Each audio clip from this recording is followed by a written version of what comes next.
if you are looking for more distance off the tee, then today's video is just for you. You might be somebody that maybe as you're getting a bit older, you're losing that little bit of length and you want to find a way just to get that extra yardage to keep those scores down, okay, coming into the green with perhaps 1 or 2 clubs less. Okay, so for me there are 3 key things that any golfer can do to get extra yardage off the tee, up to 20 or even 30 yards longer. That sound good?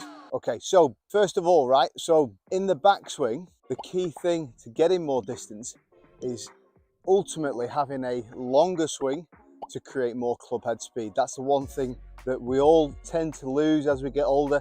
You might even just be starting out and you do want extra yardage. Okay, so how do we create more club head speed? Okay, because ultimately we're trying to get the club head as far back, certainly back to parallel, to give us that extra yardage. What can we do? Okay, so the first thing you can do, especially if you struggle physically and you need a bit more movement in the body, okay, so what I want you to do is I want you to think about your lead foot, so my left foot on the backswing.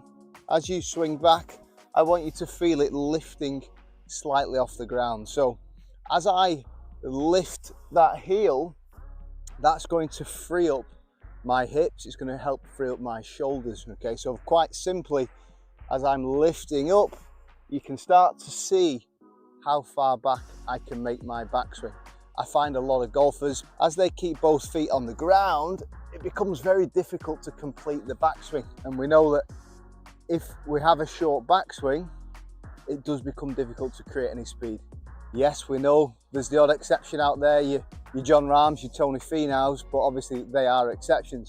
Generally, what we find is, and you even see this in the long drive guys, that as they make a backswing, they're very much lifting up that lead heel.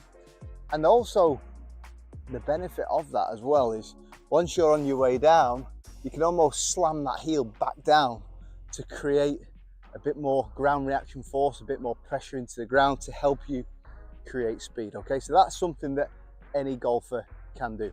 Okay, point number 2.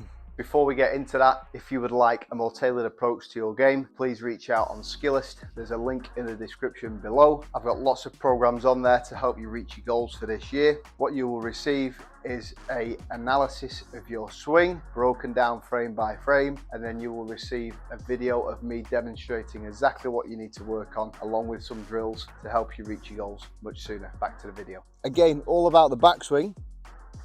As you make your backswing, now historically, we believe that to create more power, we'd actually keep the right knee flexed.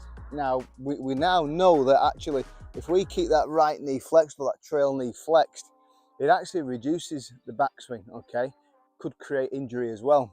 What I want you to do is I actually want you to extend the back leg. So as we're making the backswing, we're lifting the front heel up and we're also extending this back leg. So as I extend this back leg, it creates again much bigger hip turn.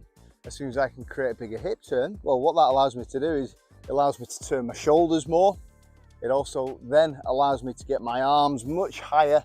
I can get that club back to parallel, creating more speed. Okay, so again, 2 benefits with that. It's going to give you more speed, but it's going to help prevent some injury as well. Okay, and then really into the final point, and again, it's around flexibility to help you create more speed. And if you're somebody that can do these 2 elements, but then all of a sudden you can still only swing to sort of halfway, I want you to put the focus on the club head.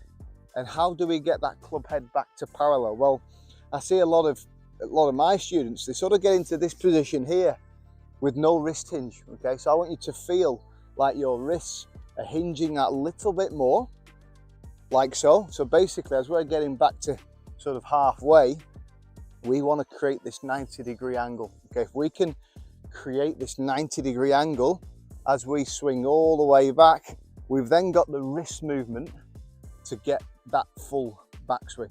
Okay, so trying to put all those things into practice, we're going to lift the lead heel, we're going to extend the trail leg, and we are going to create more wrist movement, wrist hinge, to create that position at the top of the backswing to give us that extra yardage. Okay, so let's give that a go.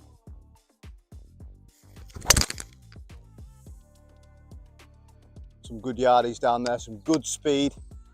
Yes, it's straight, which is obviously very important, but we're going to get that extra yardies that we all would like to help you hit a shorter club into the green, ultimately lowering your scores.